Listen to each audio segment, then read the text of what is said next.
Take 5,325. Action. Okay, welcome back to my channel. It's Sparkles here, and today I'll be trying out a new series I'll publish some Wednesdays. It's called The Things I Struggle With the Most. And today I'm starting with one that causes me a lot of anxiety, and it's struggling to put things to words. So here I am trying to put to words why I'm struggling to put things to words. Also, ignore why my hair's so messy. I forgot my hair by my mum's house. Okay. So trying to explain myself. Look, I've written something down because it helps sometimes. Yeah.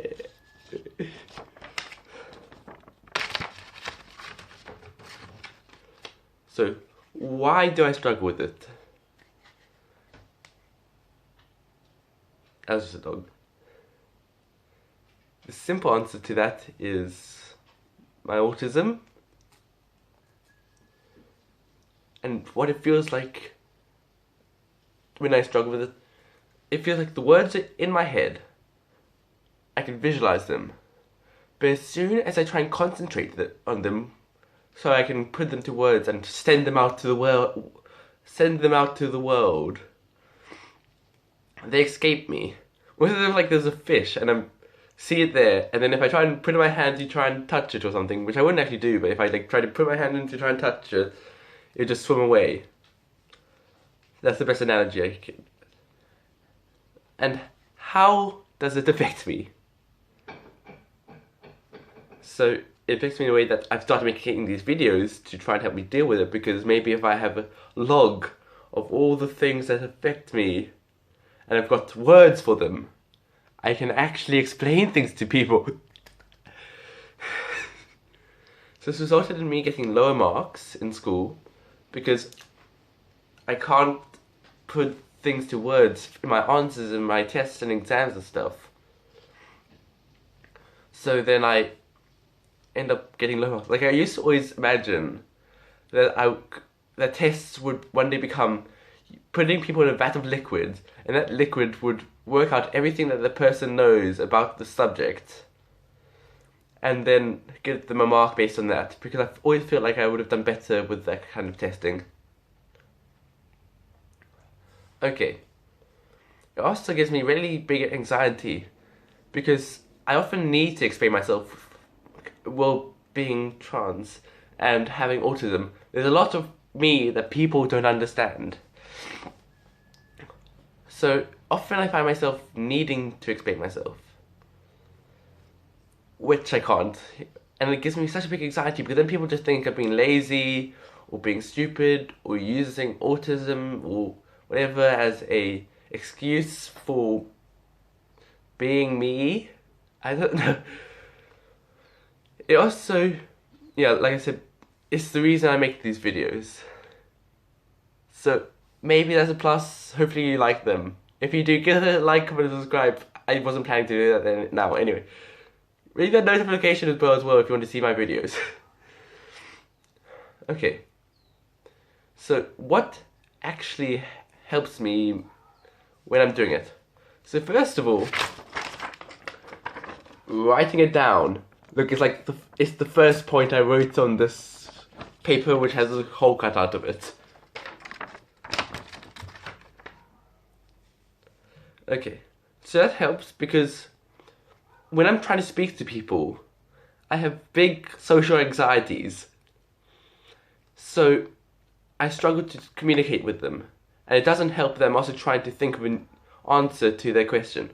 So if I've got down the written down answers before then, I can just go read it off the page, kind of like I'm almost doing here, but here I'm actually expanding on it. I can just like read my answer off the page, they understand, I understand, we're all happy.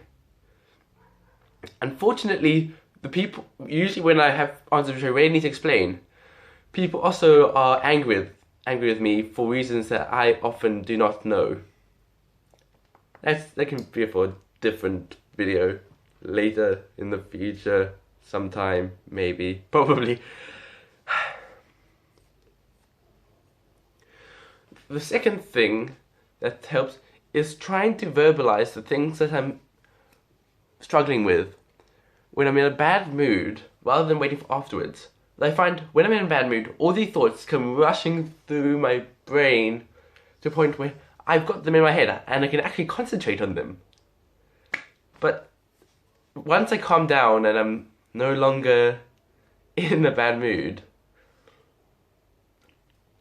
then I find that I literally can't remember what I was thinking when I was in that mood, which is kind of scary, to be honest. Like, I get the general idea of what I was thinking. Like, I can think, oh, I was angry at this person because they don't understand me, or something like that. But they're thoughts that I wanted to use as a counter to their arguments against me.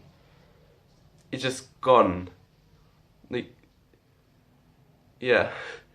And that frustrates me because then I can never actually do it. And also, I never end up responding to it in the moment because, well, I am very passive.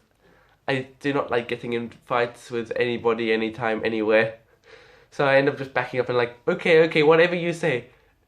And then just doesn't answer or respond to any of their questions. Especially if my dad's shouting at me for having a sensory overload. I mean, then again, I don't ever respond during sensory overload anyway. My dad can be really annoying sometimes. Also, ignore my sniffle and my kinda blocked nose mouth voice. That's also because I have a blocked nose. Because I'm still sick. I'm not feeling as flu-y anymore, which is nice. I said Wednesdays would be random blog videos. This is what this is, by the way. Also, just realised so my parents, when I first came out to them, was like, "Ooh, it's those social media influencers," which it isn't, because I thought I was trans before I knew what it was. I just knew I wanted to be a girl. Anyway,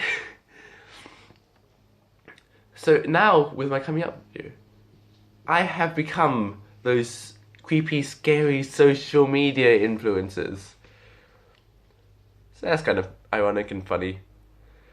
Anyway, I'm going to end this video here because I've really run out of things to talk about, because I don't even know why. I probably could talk about a million other things, but I don't want this video to go on forever. I hope you enjoyed it. I'll see you next time. I've already shamelessly self-promoted myself in my own video. Bye!